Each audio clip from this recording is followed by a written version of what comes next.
That is hardcore. This is hardcore shit. But for me, it gets harder and harder to resist. You are now tuned in to Hardcore Horror with Mike and Brigitte. All right, here we go. Episode 2 of season 3. Yeah. Brigitte, what's going on over there? What's up, Mike? How are you? I'm good. I am cold. I've been dealing with the snow for too long. How about you? Same. Everybody's been snowed in. I think it's 11 degrees here. It's probably colder for you. Yeah, it's rough. It's rough. 11 degrees. When you want to talk about horror, watching all these Tennesseans try to drive in the ice and the snow, it's a horror story by itself. It doesn't mix, It doesn't mix. Yep. We got a guest tonight. Who we got? We got Derek Braasch. Derek's an indie filmmaker, so he's going to talk to us and tell us about all the things that he's been working on. Yeah, he's from the Chicago area. I've known him for quite a while. We'll talk to him and see what all he's got going on.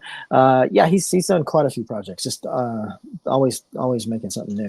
Before we get to that, let's talk about a few little things. So streaming, we're always streaming stuff, always finding horror movies on different places. We talked about all the different channels there are out there and stuff. But, the thing about that is sometimes it's not always stable. Now, the big guns like, Netflix, well, really Netflix, but a lot of the other ones are probably here to stay. They're, Peacock and, Paramount Plus and all those probably aren't really going to go anywhere. Shudder, probably not. Who knows for sure, but they're pretty popular. Yeah. Wouldn't you say? Oh, yeah. For sure. Yeah. But there's a lot of other channels out there. That are kind of lower, lesser known, and sometimes they're there, and sometimes they're not. And I'll tell you, it's not news, but it's news to me. So there was a channel called Kino Cult. Have you ever heard of that one? I haven't heard of that one, no.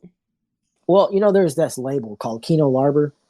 Okay. And they put out a lot of different stuff, but some of their stuff is horror and like older horror, like 70s and early 80s stuff. And so Kino Cult was an app that you could get at least through the Roku channel or Roku devices and stuff. Mm-hmm. So I had it on my TV for the longest time, and I went and I really honestly didn't watch it enough.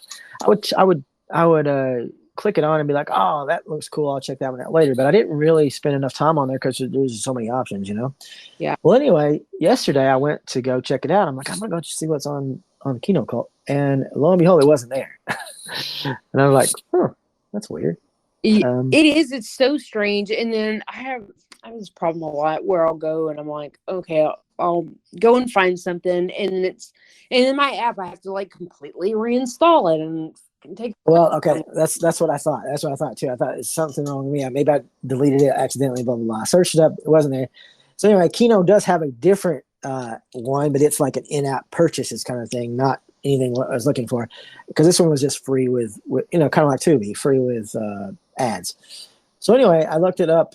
I had to Google it, and I did have an app on there called the Midnight Picture Show. So apparently Kino Cult became the Midnight Picture Show, and I went and I looked on the Midnight Picture Show, and it's terrible. Oh wow. Like it has nothing good on it, really, and definitely nowhere near any of the content that Kino had. So I don't know what happened there, but it's gone, and so that availability is no longer. I mean, we still got tons. Tubi itself is a massive one, but I've told you and I warned you, one of these days that's not going to be the case. It's something's going to change with that for sure. But there's all these other ones that they come and go, they pop up, and then they're gone. So, but that one was a good one. I should have honestly devoted more time to watching stuff on there, but no longer a thing. Yep. Yeah, that's no longer a thing. Crazy. Plex. Something popped up on Plex for me earlier today, and I was like, I've never really watched anything you go to, but I was looking for was on Plex. Oh my God, the commercials. Holy shit. I was like, I ain't never watching this again. I'm going to go in Tubi. You have to watch commercials, but it's not too bad. On Plex, it's not as bad. I swear it was like every damn 15 minutes. And not only that, they're the same ones. Yeah. You know, like over and over. Like you'll see one commercial 3 times in the same little block. You know. Yeah, it's crazy. Yeah. I think Plex is supposed to be doing a channel 2 where you purchase movies too. So I don't know if the free one will go away, or if it will get integrated, or if they'll be 2 separate ones. I don't know, but that's something that could be happening too. Yeah. So I'm moving along. Another week, another trailer for Long Legs. Did you see the 3rd trailer for Long Legs? I haven't seen the 3rd one. No. It just dropped. Another great one. This is becoming my most anticipated movie of the year. Okay. I hope I'm not let down with these trailers. I'm loving because they're not giving anything away, but they're being it's just very creepy, you know, and it's delivery. I don't know. I think it's going to be good. At least the marketing is good. So if it turns out to be terrible, well, at least give them kudos for marketing. I don't know. We'll see. So but check out the 3rd trailer then. Yes, check out the 3rd trailer. It's, you know, they're like really short too. Another trailer that dropped was Abigail. Did you see that one? Abigail. I feel like I saw it when it first did. The trailer just come out. It's recent. Yeah, it's pretty recent. Okay, Yeah. I'm like, I have a whole list of the ones that I've watched and the ones I haven't. Like just the anticipated movies of 2024. But I didn't get to watch trailers on all of them. But it looks like that I haven't seen a trailer for this one at all. Yeah, this is supposed to drop in April, I think. It's made by the guys who did the Radio Silence guys, the guys who did Ready or Not and the last 2 Scream movies. Mm-hmm. Yeah. Yeah. But it looks pretty good. I mean, it's got these people who can kidnap this little girl, you know, trying to get money, ransom, you know, and turns out she's not what she seems. I know. I like it. I like the story. I like the story of it. Sounds good. Yeah. It looks good. So we'll see. Nothing really else going on. Let's talk a little bit about this convention coming up though next month. Yeah. Tell everybody what's going on with this convention. You and I are going to be at one. What's it called? Yeah, so it's called Love Bites. It's Lady Imperium presents. It's a Valentine vampire theme, like dark market. So it's going to be in Manchester, Tennessee, on February the 10th. It starts at 9 a.m. to 5 p.m. And we are going to have a booth there. So Three-Legged Circus and Mike is going to be there selling some of his movies as well. So definitely come out and see us. The location, I believe it's at, I'll have to look up the location of it, but you can find it even on like the invite for it on Facebook events. It's Lady Imperium's Love Bites, Manchester, Tennessee, February the 10th. Yeah, it should be pretty cool. You know, it's always good to go to a different area and kind of just get the feel for what's going on out there. And so you've done it before. You did it last year, right? Yeah, I did their halfway to Halloween event. And believe it or not, there is a lot of horror fans in Manchester, believe it or not, out of all places. I believe that when we were talking to Donald Farmer, he was talking about a little convention that he did with Corey Jordan in Manchester, Tennessee. So, out of all places, Manchester. Hey, that works. That works. Pretty cool. All right. Good stuff. So let's get to what we've been watching. What do you got? All right. So, first thing that I watched this week was the new episode of True Detective. Okay. So I've never seen any of the other ones before, and you know, you had talked about it on our last podcast, and you know, everyone around me is talking about it, and then I started seeing like reviews about it, so I'm like, okay, so I need to watch it. So I watched the first one. I think it's too early to tell, and this is the one with Jodie Foster in it. Right. So I remember you also telling me, you're like, okay, if you watch any other season, it has to be the first one. So so I went back and I started the very, very first season, first episode. All right. And this is with Woody Harrelson and Matthew McConaughey. Yes. And so it's started as one thing, and it's kind of taking some little twists and turns. So it's not a lot of horror. It's more of kind of a thriller, I guess. Yeah, it's not horror, but it's a dark gothic tale. Yeah, it is, and it's got some little shocking twists. I think I'm in episode 5, so I haven't finished it yet. All right. What do you think, though? Are you liking it? It's okay. It's all right. Okay. All right. It's okay. It's a little slow for me. I'd like there to be a little bit more, gore and violence. Yeah. Like while like talking low, like no one's gonna hear me. Like a little more gore and violence. Yeah, it's a little slow for me, and but I've been told that it just keeps getting better and better. So we'll see. We'll see how that shakes out. Okay. Another movie. I think that you had this one on your list last week is Destroy All Neighbors on Shudder. Yeah. Sometimes you just need a good laugh, and it looked like a good laugh, and that's basically all it really was. Right. It's funny, story's dumb as hell, but it is pretty Yeah, funny. It's fair. got its funny moments for sure. I did a rewatch of a movie today. It's funny when you were talking about this earlier about streaming, and there's so many options. There really is so many options. Sometimes if you just want to do a rewatch of something, it's almost overwhelming when you turn. I have a Fire Stick, so I turn it on and I'm going, okay, what am I going to watch? Where am I going to go? If you don't know in advance, that's why I always try to keep a running list of things to watch. But it's very overwhelming. But I would really want to, what we used to call channel surfing. I was just scrolling through, and I saw a movie, and I was like, hey, I've seen it. I saw it when it first come out, so I did a rewatch of it. It's Hannibal Rising. Have you seen this? Yes, I've seen it. Yeah, did you like it? Not really. And most people didn't. That's what I was going to say. A lot of people didn't. I didn't realize that. I liked it when it first came out, and when I was like, "What year did this movie come out?" So I looked it up to see what year it was. I believe it was 2007. But when I popped up to see, what year it come out, all these reviews popped up, and I was like, "Holy shit!" Like, I mean, it had bad reviews on like Rotten Tomatoes and bad reviews on all these like everything that I saw on there, Amazon, and it's crazy. I was really surprised because I did like it. But I do see like other point of view where now that Hannibal Lecter's backstory, he doesn't maybe seem as scary, but I there's that I like plot. the backstory. So what didn't you like about it? I didn't like any of it really. I mean, I've seen it a couple times. I think I actually have the DVD of it. I just it doesn't work for me. But up to that point, I mean, I was just all about Anthony Hopkins as Hannibal Lecter, and I didn't think anybody could really replace him in that role until they made the TV show, and they really won me over with the TV show. But I still prefer Anthony Hopkins, I think. But still, like it just to me, it just doesn't work because he's not as creepy, and I don't know. I like the settings of the movies with him. Yeah. But that setting to me didn't seem necessary, or it just doesn't work as well. I don't know. Maybe that's it.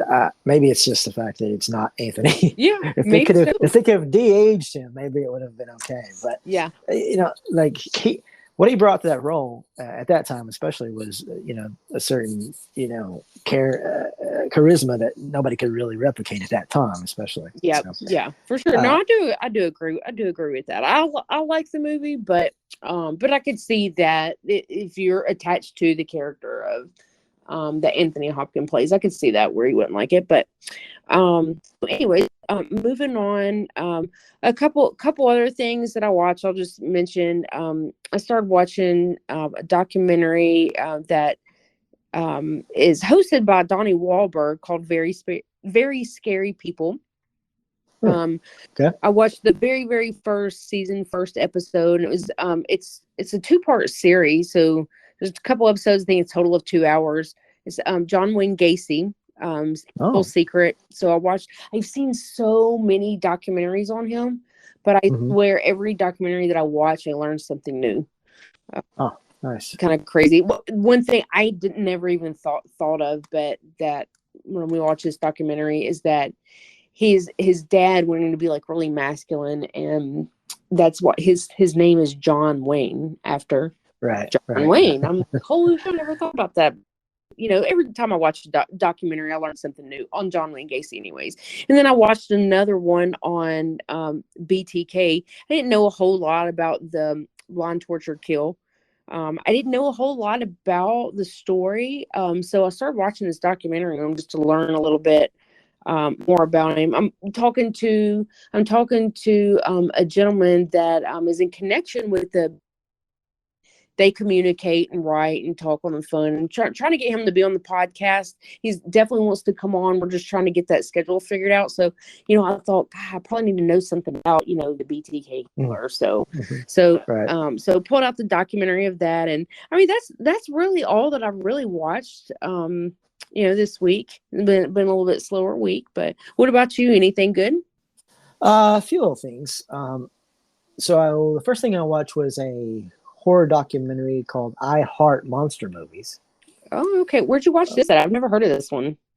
Believe it or not, I picked up the DVD at a thrift store. Oh, that is great. That is awesome. I got it for $1 at a thrift store. So I'll watch any horror documentary about horror movies and stuff. So was it the best? No, but it had a lot of good stuff in it. A lot about the fans and how fans just love horror, and I think a lot of it was shot in conventions and stuff. But still, I'm there. I'll watch them all. Try to watch as many of them as I can. That's me. That's me too. I've talked to some horror movie fans, but they're not really into the documentary and they don't really care. But I love it. I love watching documentaries about filmmaking and just the director's vision, and any kind of documentary about horror films. I'm like you. I want to watch them. Yeah. They're very insightful. I like them. Yeah. So next thing I watched was I got the Fly collection on Blu-ray, the Fly collection. So all the Fly movies, and I rewatched all those. Are you a fan of any of those movies? Now let's go through them. The Fly 1, that was the one that came out in 1958 with Vincent Price. Have you seen that? So I haven't seen that one. That's what I was going to ask you when you were saying all the Fly movies. So you're talking like the original all the way up to like the 80s remake. Yep. So the original, the 1950s version, I've not seen. I've obviously seen. I can't tell you what year it was. What year was the remake in the 80s? In the 80s, it was 86. It was the remake. 86, and that's Jeff Goldblum. Yeah. David Cronenberg directed.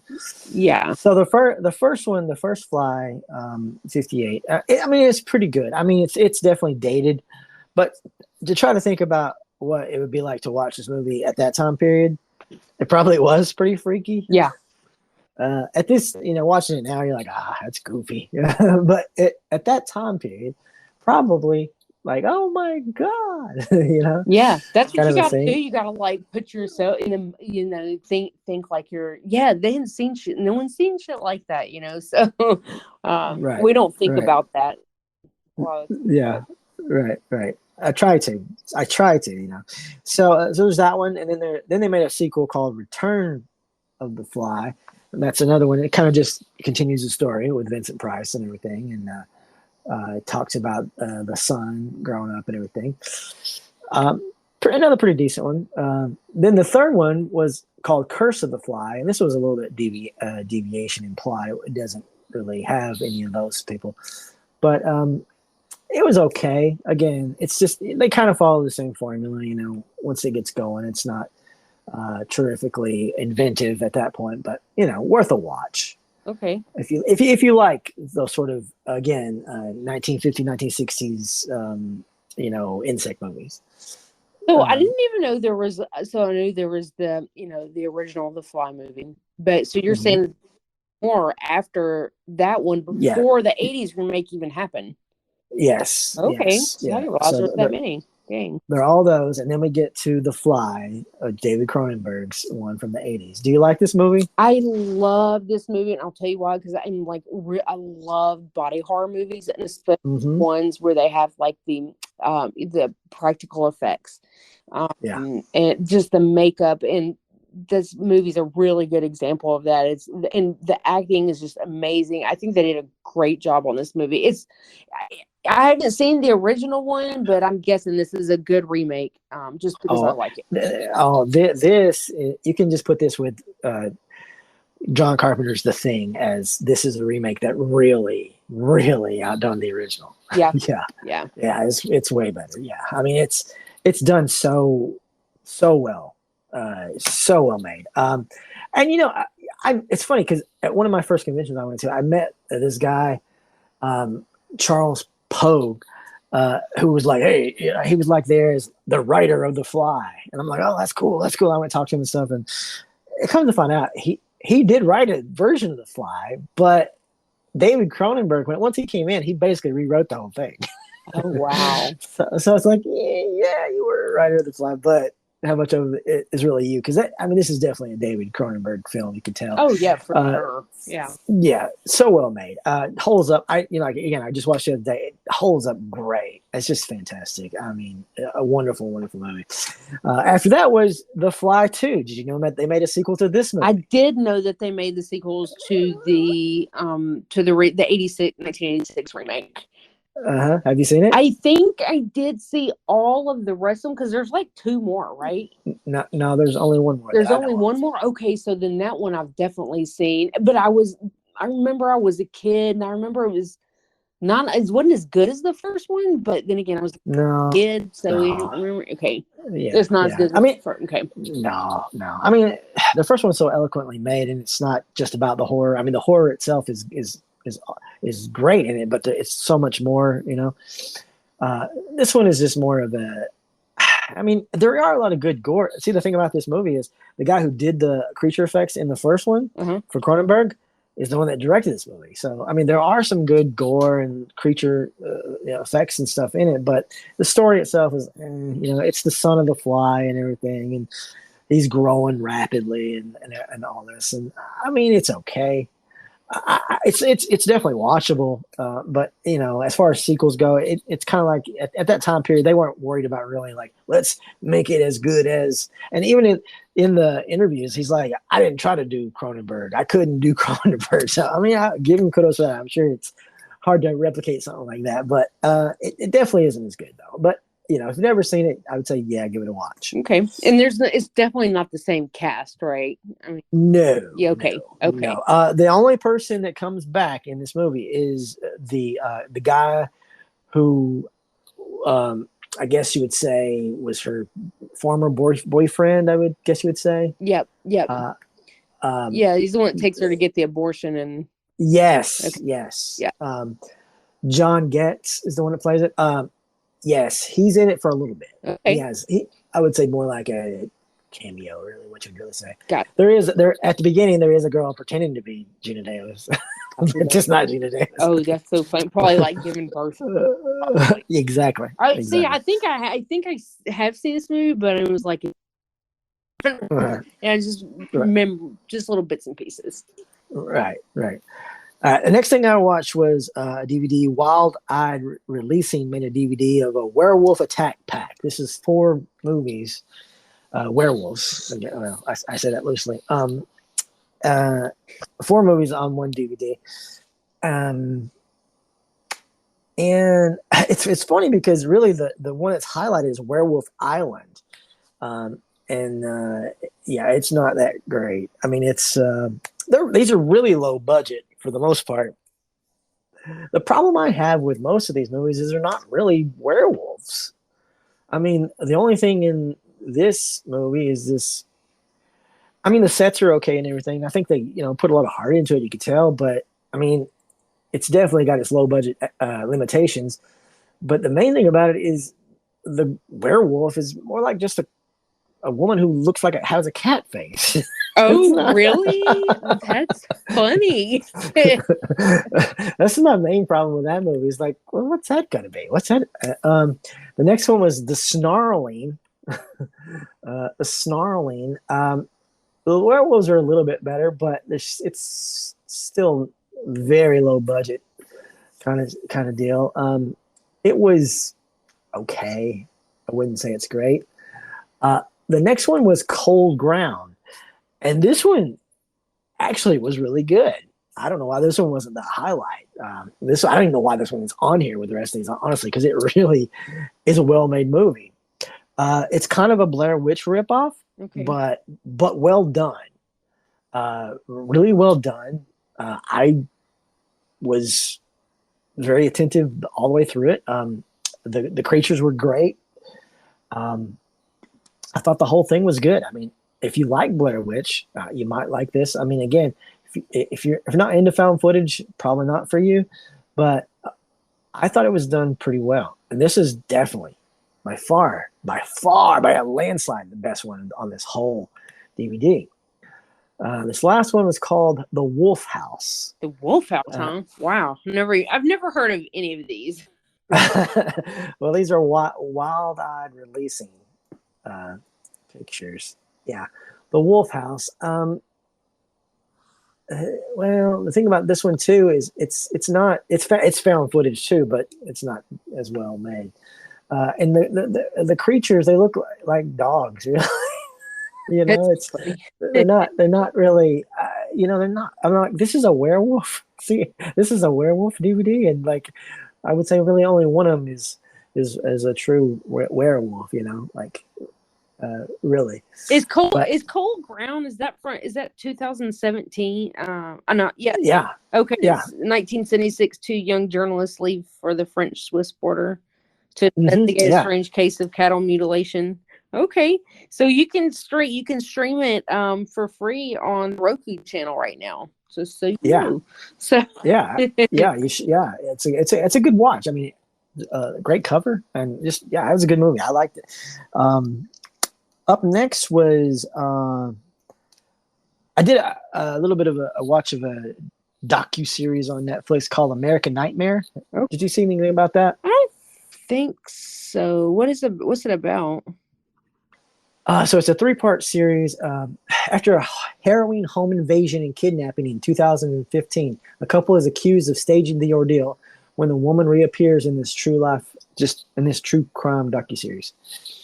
It's a story of this couple who are in bed, and then at night they get awakened and like tied up and blindfolded and drugged, and she gets taken away. And he comes 2 hours later and calls the cops and is like, "Hey, she's missing," and blah blah blah. And the cops are like, "What'd you do with her? Did you kill her? What'd you do with her? Did you kill her? I know you did something." Oh yeah, I'm sure, because it took him 2 hours to call. Is that why? It took him a long time, like hours, because he was drugged and everything. And so anyway, and then like or like his voicemail, I guess you'd say, appears with her saying, "Yeah, I'm kidnapped. Otherwise, I'm fine." But it's like very, like not scary or nothing. It's not like she's scared or anything. It's just very calm. Mm-hmm.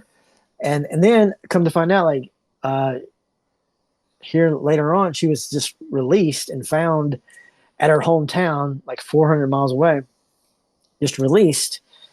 And then the cops, are like interrogating her and stuff. And come to find out, like this happened not too long after the movie Gone Girl came out. Did you ever see that movie, Gone Girl? Man, it's crazy you were saying that, because we were just talking about this movie like the other day, and Tracy had me watch the trailer. It was like, "Oh my God, we've got to see this. It's such a good movie." And I watched the trailer and it didn't seem that interesting to me, but he claims it's a really good movie. I love it. It's David Fincher. It's great.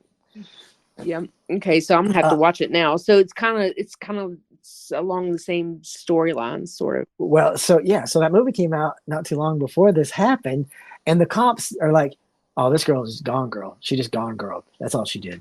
Oh. So they didn't believe her. They ridiculed them. They basically said that they used up valuable time and resources of the police. And the whole time they're like saying, "Hey, and hey, I was abducted, I was raped, I was, all this stuff." And they come to find out, they were telling the truth. There was a guy out there who did it. So it just kind of follows the whole story, and you get to, and there's a happy ending though, so, and everything. But it's mostly just a real wake up call to the ineptness of this police officer. So just like they have their own story, and that's what they're sticking to. Yeah, like that. Yeah, you hear that a lot actually in a lot of these like crime documentaries. Right. Yes. And that's kind of scary, because it's like, what do you do in a case like this where you actually have a story that's true, but they have their own motives or their own ideals, and that's what they're going to go with, and they're not going to listen to you, and they're not going to like look for anybody that you said, "This happened to me, go find who did it," and you're like, "You did it." Yeah. Yeah, that is that's it's kind of fucked up if you think about it. Yeah, it's pretty crazy. And the last thing I watched today was a movie called Horror in the High Desert. Horror in the High Desert. No, I don't even know what that is. This is on Screambox. Okay. In July 2017, an outdoor enthusiast went missing in northern Nevada. He was never located. Friends and loved ones recall the events and, for the first time, talk about the horrific conclusion of his fate. So, I wouldn't say there is found footage in there, but it's framed kind of like a true crime docu-series, really. Mm-hmm. So that's what it's kind of like. But the first hour is kind of boring, honestly. I mean, it's like, because it is like a docu-series, but there's not a whole lot going on. So, it might take a little bit to get to. But once you get to that last 20 minutes, because it's pretty short, it's like an hour and 20. It's pretty good. I liked the ending of it. It was pretty decent. So it's got a good payoff then. Yeah, pretty decent payoff. It's kind of funny. So this it's just a story. It's a fiction story, but it's actually based on the real life disappearance of a YouTuber who went missing, named Kenny Veach. In 2014, Kenny Veach was a 47-year-old hiker and YouTuber who vanished after exploring a strange cave near Area 51, the secretive military base in Nevada. His disappearance. I've heard about this. So this Okay. series that you watched, this is what it was based on, the story? So this movie, the Horror in the High Desert, is roughly series. That's my bad. Movie. Yeah. This movie is roughly inspired, at least not based on, but inspired by this. Okay. So yeah. So pretty crazy story that led to an okay movie. That's all I got. Okay. It's been kind of a short week, right? Short week. So next week for sure, we're gonna do red, white, and blue. Yes, red, white, and blue. That's gonna be our extreme horror pick that Brigitte was supposed to watch this week, but she didn't get around to it. Right. Yeah. You got anything else? No, I don't have anything else. What about you? Right. Anything? No. You want to talk to Derek? Yeah, let's bring him on. All right. Okay, so tonight we have a special guest. We have Derek Braasch with us. Derek is an indie filmmaker, kind of start finish, just the jack of all trades in indie filmmaking. What's up, Derek? Hey, how's it going, you guys? Great. Hey, man. Yeah. How you been? Good. Glad to be on board with this. Yeah. So I know, Derek, we've worked together a little bit. You were in one of my films as an extra one time, or a little small role, I guess I'd say. And I've been doing a few little things with you as far as like making DVDs and stuff. Definitely, The last few years. So you've been making movies for quite a long time. Let's get started and let's talk about some of that stuff. Let's go back to the beginning, though, Derek. What got you into making movies? Definitely, I say this all the time. It'd definitely be my parents and allowing us to have cable TV, watching HBO and Cinemax, watching everything under the sun. So, a lot of movies had like a heavy rotation. So that was a big thing. Like what started was my parents let me have cable TV, watching everything. And then back in 1986, my dad got a VHS camcorder. And besides shooting family functions and stuff like that, my dad kind of showed me how to use a camera. And then I started filming my own little things until I went to high school and film school. So that was kind of the blueprint. Awesome. And where did you go to film school? I went to Columbia College in Chicago. Yeah. All right. Cool. And now, did you find that was a great tool for you? Did you find a lot of good experience, or did you just meet a lot of great connections there? How did that work out? You know what? Honestly, I went there, and this happened to be the time I happened to go. I felt like I did learn so much. I did learn enough, but I didn't feel like that was my film school until I did my first feature. That's what a lot of people say, Yeah, I really did. And that's like, and this could have been the timing was off. But when I went there, I had a lot of I figured, film people are gonna be so much cooler than people are going to be this profession or this.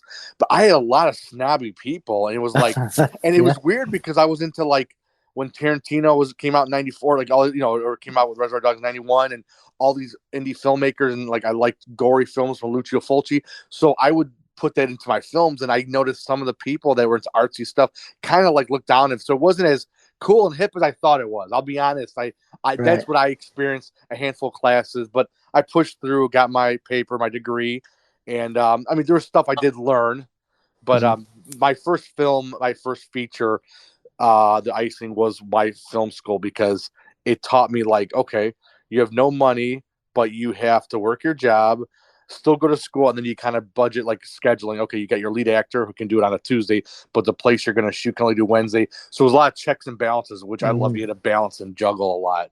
Yeah. You did a few shorts before that one, though, right? What was your first movie that you made that you feel like this is my first technical complete? Maybe a short film, but which one would you think is like this is the first one? Oh God! Before the Icing, I really didn't.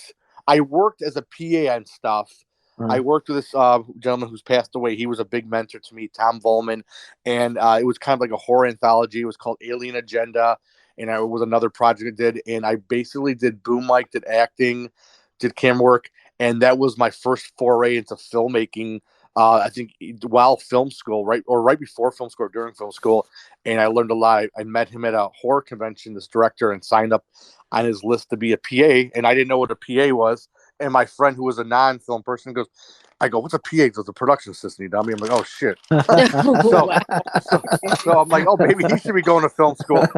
So that right there, and then I did like a short that is on YouTube. It's horrible, but it was because of what I did. But then the Icing was my first feature, and that was like the one, like, my DP at the time said, man, for your budget and your first film, this is amazing, because we got like all these great locations. It wasn't like just a talkie piece with two people at a bar. He was like real impressed. We got O'Hare Airport, Joliet Prison. So that was like really my film school. And then we went in at hardcore. We went all out. It was like it was definitely kind of a complicated shoot, because I took on so much, but I had a great team. So yeah.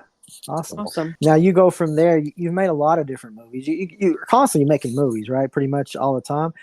So you all the time. Yeah. So a lot of shorts and some features in between. At what point do you say, I'm going to do shorts right now, or now I'm going to focus on a feature? How does it go from back and forth? It's kind of weird. I have no set like rhyme or reason to that. Like I'll like maybe. So I did my second feature shortly after, sometime after that, and then I was like, okay, while I'm writing another script or a feature script comes to my mind, I'll do some shorts, which is still as powerful as a feature. You're just doing it. It's a shorter running time and shorter shooting schedule. But those shorts, sometimes you do a short, whether it's a 5-minute one or a 25-minute one, it kind of, you exercise your directing muscle and working as a, if you're shooting or editing or whatever you're doing, you kind of work with your crew again, and on a shorter term basis, just to kind of strengthen your muscle for when you go into a feature. So it kind of, it fluctuates, And I know feet or shorts aren't as marketable as a feature, but right. Sometimes people nowadays with a short attention span, I have a handful of shorts. People are like, oh my God, if he can do this for 20 minutes, he could probably make something an hour and 20 minutes, make it just as good. Just it kind of shows what you can do in a low budget. So right. Yeah. And you have a crew, right? You have a crew that pretty much helps you from short to short, feature to feature, right? Yeah, we have a great team. We like to use the same people many times, but we also like to include like our newbies, like part of our kind of like our KISS army, but our Cheevies army. So we do like to bring on new people, but we're always loyal to like if you have a certain lead actor and if he can fit the role, again, we kind of favor that. Sometimes we don't even do auditions, because we kind of, we have that loyalty, whether it's an editor, composer, DP, that we kind of do that. So we do have a loyal people, like from writing the script to post-production and our artwork, and then as you for the DVDs as well. So right. All right, cool. So what do you think would be the most challenging shoot you've ever done, or filmmaking experience? What movie would you think would be like, wow, that was hard? You know what, I would have to say, not to sound like cliche, but my first one was probably the Icing, because I was new to the game and we took in a lot, and it took a while to finally get it done. I would say the Icing, but that one, wow, that showed like the hard work he put into it. Like, it's like, not to rip on him, but like nowadays and people are like, oh, I'm going to make a film. And then they get excited. And when it comes to like actually work and prep, they kind of back down. So I think like, I think the old school filmmaking has changed. Like I would say when I did the Icing and the people I worked with, we went 18, 20 hours and people were so tired going to work. I was like half asleep on the road, which is not advocating that, but it was I was going on no sleep, but we pushed through and we were very happy with the project. Yeah. What year did you do the Icing? So funny story. So that one, and it's like usually don't take this long to make movies. That one we started in 2003. It didn't get wrapped until 2005, and I kid you not, it got released in 2014. It was just a crazy story. The guy was shooting it was great, but he was editing it, and he got really busy, and I didn't know how to edit, and I was just he was doing it for free, so I was kind of waiting on him, and then he got too busy, and then I had to take it over, and then someone else took it over, and he put 3 years of it for free. One of my best buddies, who also stood at my wedding, so it was just a long it's just so weird. I look back, like, I don't know why it took so long. I should have just like learned to edit myself, but while I was doing that and that was finishing up, I went to my next feature, Murder for Pleasure, and then after that, just now it's like bam, bam, moved really quick. So yeah, okay. So where is if someone wanted to watch the Icing, where could they see it at? So right now we have the Icing is on DVD, so people can purchase it, but I can make this announcement now. We are getting distribution for the Icing, and it's going to be on all platforms. We actually are working now, and we have my editor right now, John Wesley Norton, who didn't edit this movie. He's doing a remaster, and that will be coming out. So this is kind of the big surprise. So yeah, we have the Icing, Murder for Pleasure. We're getting distribution. We're getting new artwork. So that's happening right now. We've been doing it we met the distributors at a convention in November, and the last month and a half we've been coordinating back and forth. So we will be we're almost at the tail end where he needs all the deliverables and all that. So that is happening very soon. So this is the first time I'm announcing it. And then we'll be probably, once it's done and ready to go, we'll be showing the new artwork. And then it's going on a lot of platforms. And they said DVDs at Walmart and Target supposedly as well. So we're very excited about that. So this will be the first time announcing it for awesome. Icing and Murder for Pleasure. Yeah. Well, congratulations. That's thank you. Awesome. Yeah. Thank you. Yeah. Thank you so much. A lot of good things. Yeah, that's very cool. Now, I know you're a staunch believer in physical copies and physical discs. Yes. How do you feel about the streaming stuff? Are you okay with it going that route? Or are you? Yeah, I'm. So the nice thing about it, I am allowed in the contract, because I had my attorney read the contract, and I had talked about certain terms with it. I'm able to still sell my copies of the Icing Murder for Pleasure at conventions, DVDs, anywhere. I can have screenings. I can do all that. They're just, they're going to stream on many platforms, and then they do have the right to, like, if they have to cut it down to content, or if something's a little graphic or sexuality, which is fine. Because all these conventions I never really made money in these movies. So if it's getting more eyeballs on the artwork that we all worked hard on, that'd be great, because I can only get it out to so many people. But if this distribution company is getting all these platforms, I mean, that's great, because then people see this and it'll make them want to see other stuff, hopefully, Right. Yeah. Cool. And you said that you don't make a lot of money on these conventions. Have you found that, especially in the last 5 years, or every year a little less and less, you're selling less copies? I do see that DVDs is kind of like, it's kind of like dying out. Like, you see the tumbleweed going by. It's like no one wants DVDs. But I still make them. We just did a movie, Christmas Revenge, and I still made DVDs for that. But it is, because most of the people, like, I can say at my workplace where I work at, I work with 250 people. There's probably 3 people that have a DVD player, and I'll give them a DVD. They do you have a link to them? And most of the time they don't have a DVD player, or they can't find it. Or they want to, Right. But I still like having that artwork, like whether it's a DVD or CD. Like, I have to have like the new, Megadeth album or new Slayer, Exodus. I have to have that in my hand, the artwork, and I just love that. Yeah. I don't think it's going away. Right. At least until our generation is gone, it's not going to go away completely, because it's still in demand. It's just not where it was, say, 5-10 years ago. Yeah. That's crazy Yeah. times. I never would have Yeah. thought that like I would be streaming things, like I back in the 80s, right? I know. It's the same. Like I just like when you guys call, I was like watching something that was on DVD. I have like all my DVDs out. Like just I just before you guys call, I just ordered John Wick 4 on DVD because I have to have in my collection. It's like a big thing Yeah. for. Oh yeah, yeah, I agree. Yeah. Yeah.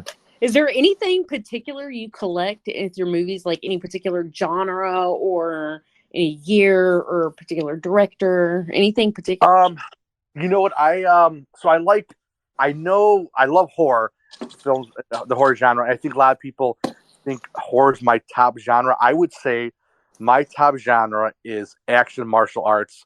Like I love John Woo. I love I'm a big Stallone fan. I love all of his work. I like all different genres, but martial arts just really does it for me. Action. The John Wick films. I just saw the movie Silent Night, which is an amazing film.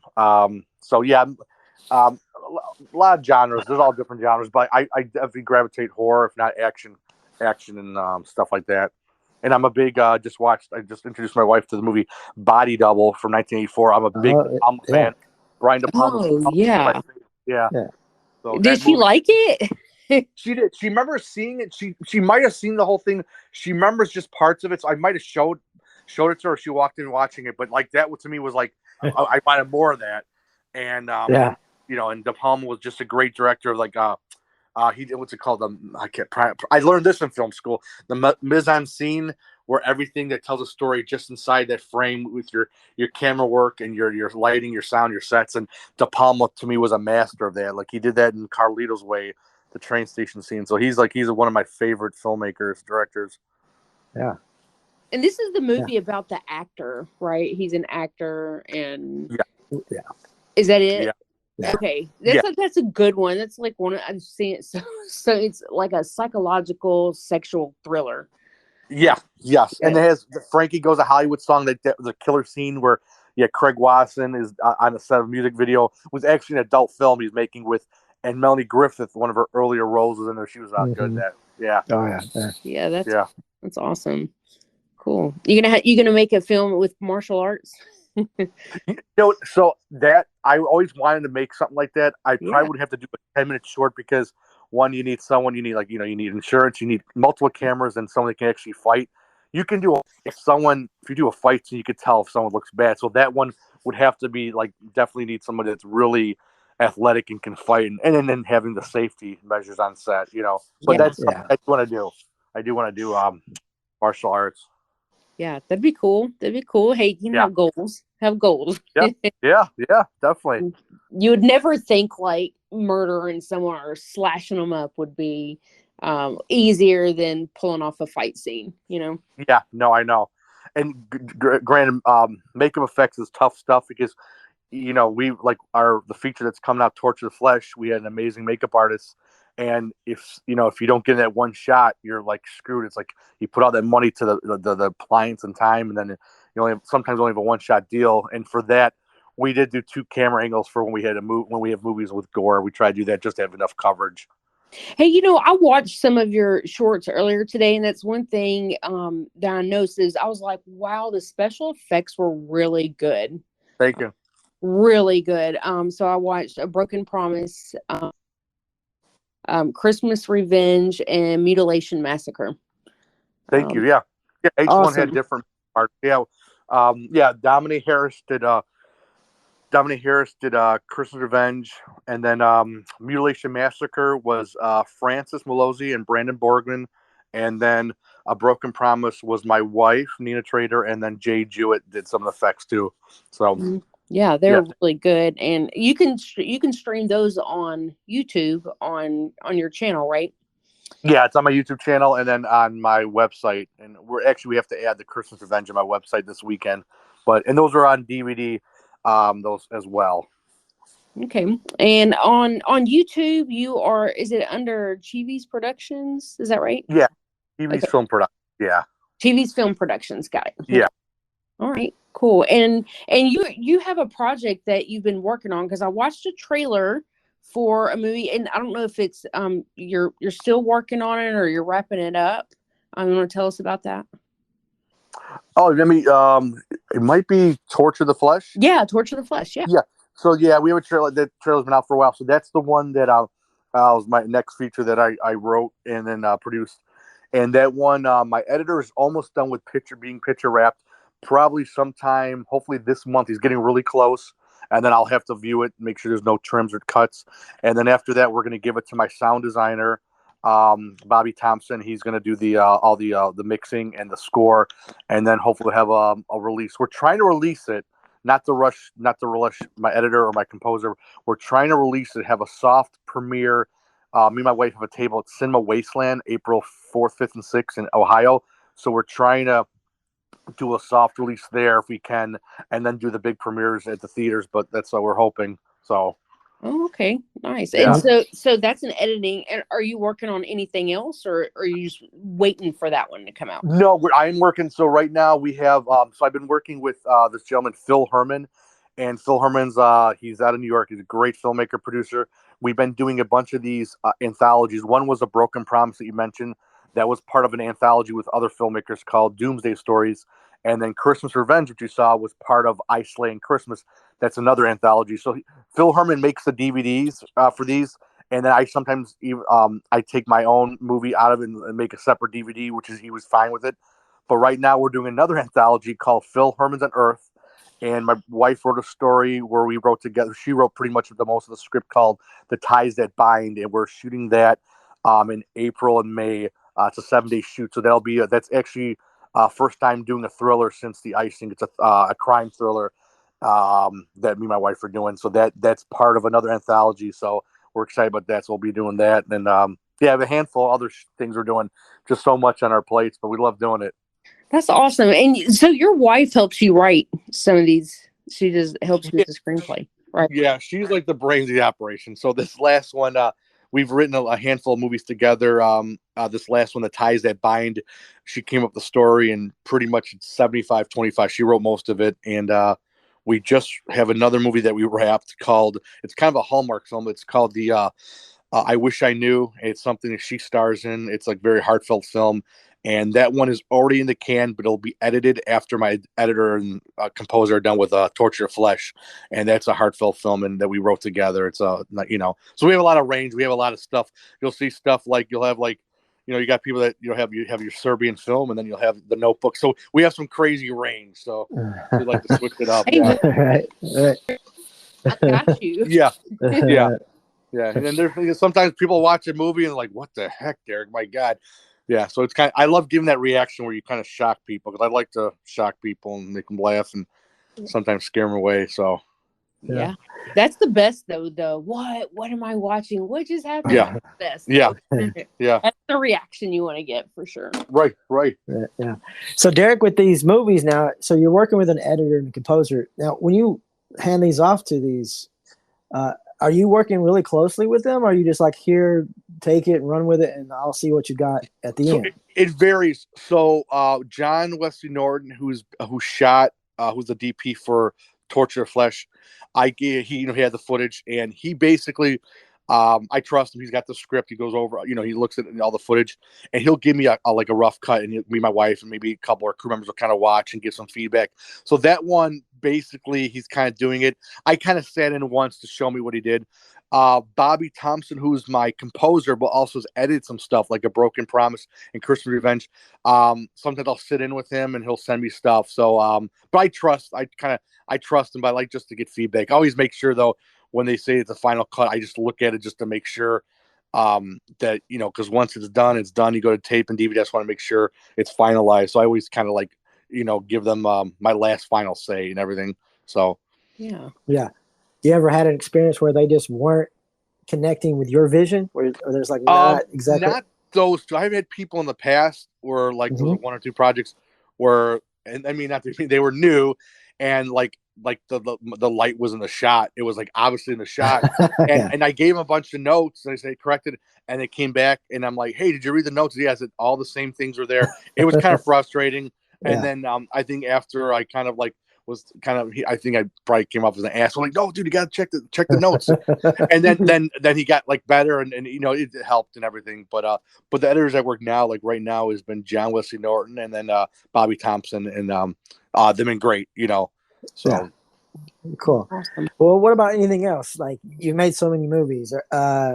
Any horror stories? Because as an indie filmmaker, there's always, obviously, a lot of times there's trials and tribulations and things that can go wrong and everything. Any experiences you had where it's like, wow, this just did not go the way I wanted to? You know what? Actually, we've been very lucky, but I'll tell you experience. The very first movie I did, the Icing, we had a supporting actor, I'll say his name, Anthony Bonaventura, and we did this one movie called The Icing, and everyone signed release forms. He was like the supporting person.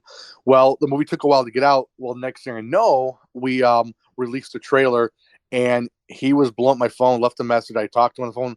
He said, "You don't have any right to show my film, my face in the film. What's going on this trailer?" I'm like, "What are you talking about?" I said, "You were in the film. We got behind the scenes." And I don't know if he's trying to get money out of me. He goes, "I could have been the boom operator." And I said, "Dude, you're in the movie. The trailer, you're in the movie. You weren't, And I told that we went to the lawyer, and it was too much money. That his agent called me. He said, "Well, if it makes money, I just want to make sure." And I'm like, "I'm not making any money off this." So that was the only thing. He was blowing my phone, and I was at the point. I was like really angry. Like, okay, I said that he's definitely not going to stop me from making this film. He signed a waiver.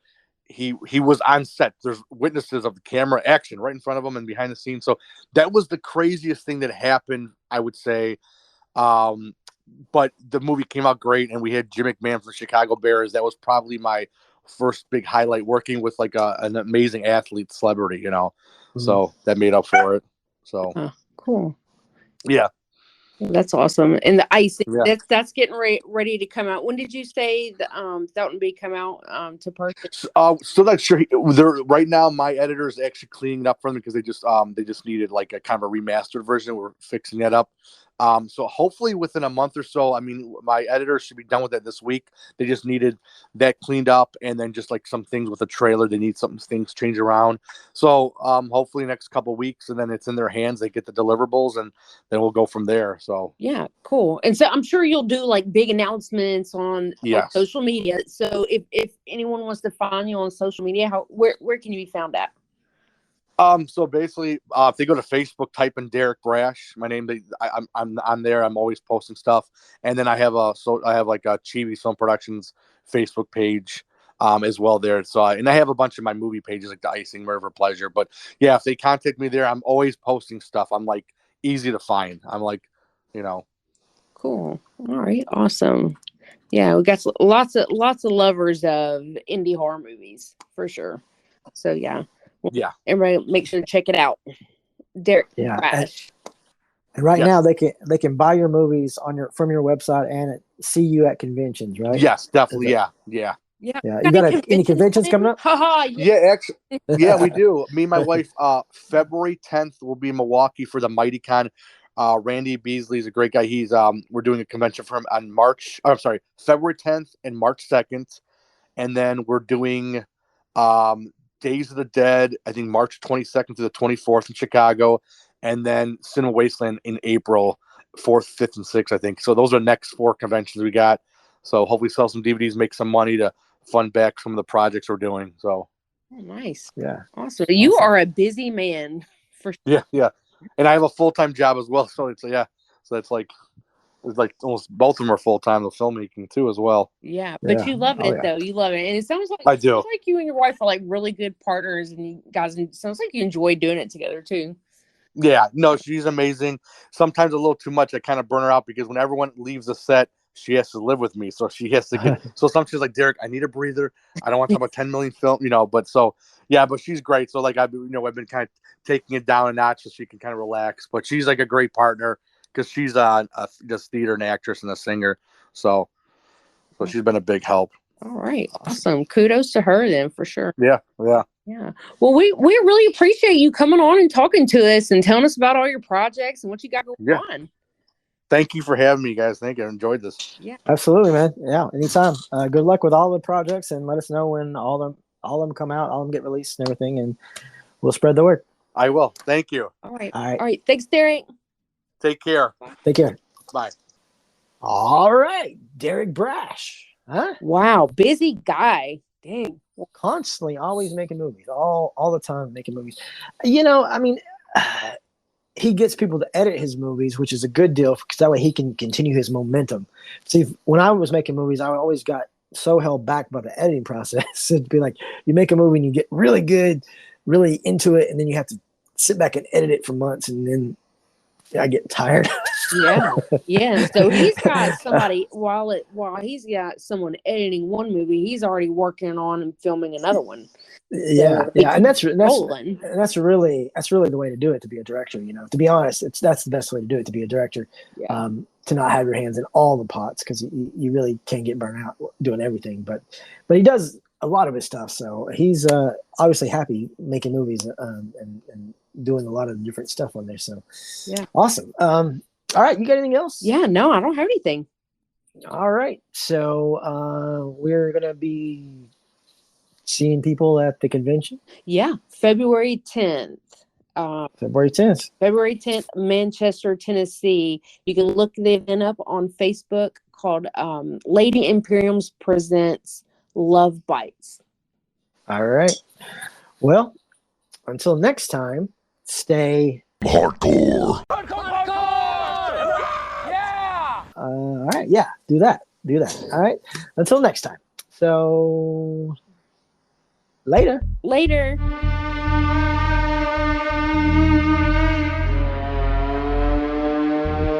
Wow, that's hardcore. Nothing harder.